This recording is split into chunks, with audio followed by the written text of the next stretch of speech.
Well, hello friends, pro-life leader Frank Pavone here. Welcome to my daily diary. I walk you through what I did each day.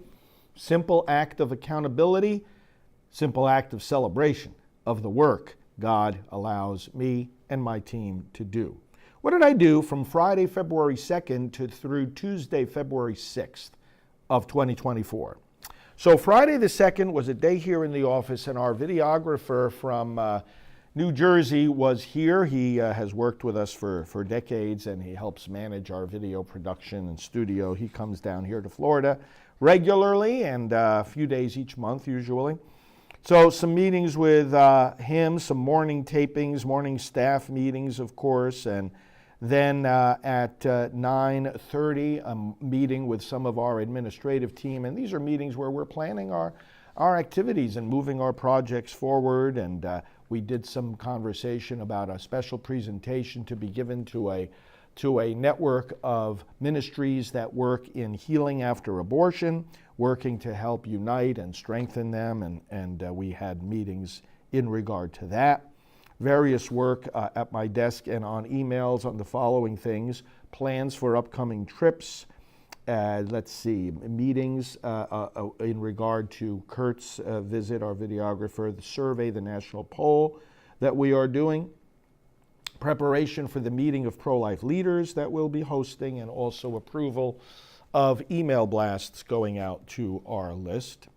Had lunch at noon with our executive director and our videographer, and we had a working lunch and doing a lot of planning for video projects and for the studio. As soon as we got back here, had a Zoom meeting of our executive director and vice chairman. Again, more administrative planning, all positive things moving forward. And then at 2:30, a call between our executive director and Shari Richard, who is a pioneer, has been a pioneer for decades in the area of ultrasound.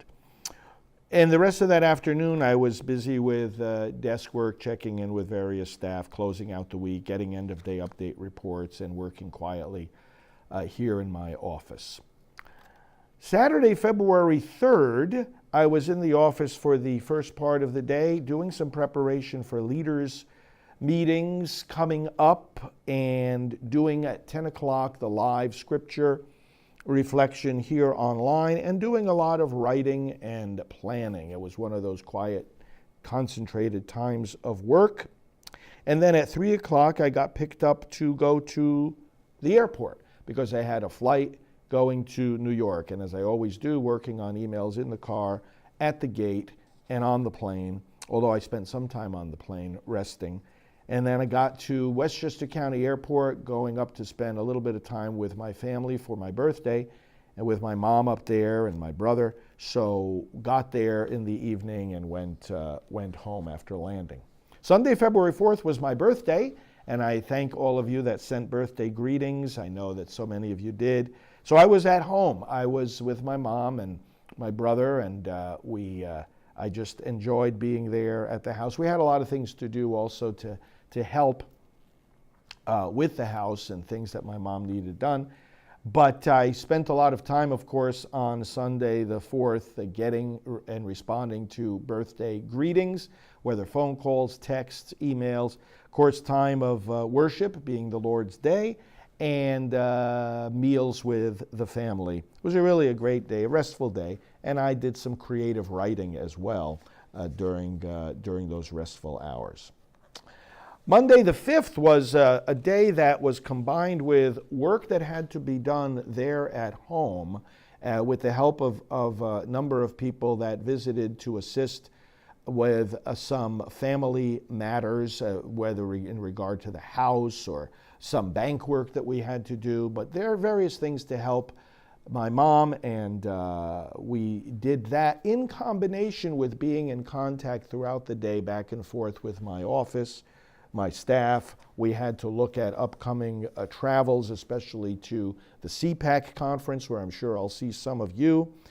More finalization plans for releasing our online survey, not online, but yeah, it was done online, but the national poll that we did with McLaughlin.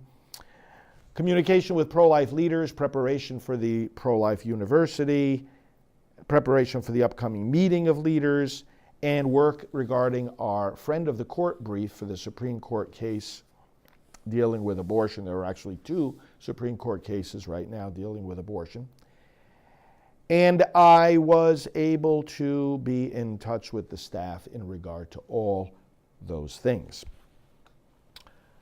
We had to do some visits to the bank with my mom, and then came back home after 2 of those visits, had some dinner.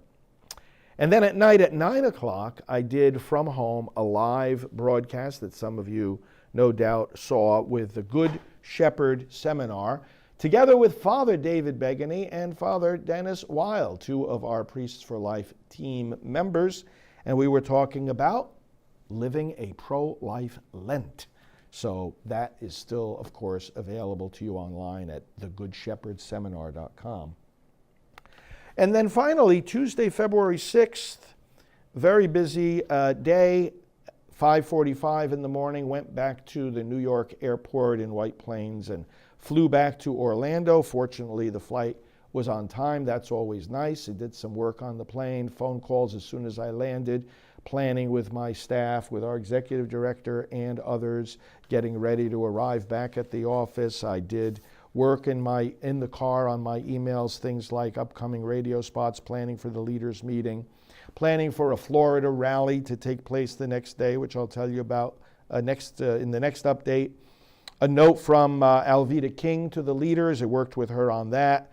Checking in with the leadership over at Newsmax, where I'm a regular contributor, planning some interviews, approving some press releases, approving the broadcast schedule for the following week, sending out and approving an election email, prospecting, the mailing out to new prospective donors, approving some materials regarding that, and finally talking with my staff about the deployment of our past Defending Life videos on EWTN.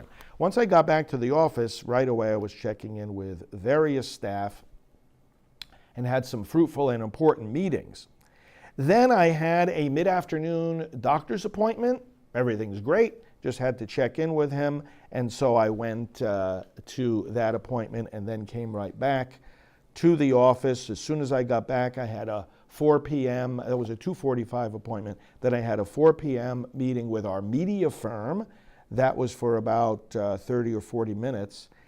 Then one of my staff people and I got into the car, and he drove me 4 hours to Tallahassee, the state capital of Florida, in order for me to be the keynote speaker at a rally for the next day, which we'll tell you about next time. On the way there, lots of phone calls, including at 8 p.m., after we stopped for a quick McDonald's dinner, at 8 p.m., a call with the national team of Silent No More and our regional coordinators in various parts of the country. We got on a Zoom call. I did it right from the car as my staff person was driving me. And that was good. That was for about 35, 40 minutes as well. And we talked to these Silent No More coordinators about the Friend of the Court brief at the Supreme Court, where we will use the testimonies of those who have had chemical abortion, because the Supreme Court is looking at the conditions and rules under which chemical abortion can be obtained in this country. And the voices of our Silent No More campaign are always helpful in those particular court battles. There it is, friends. That's what I did from February 2nd through February 6th of 2024.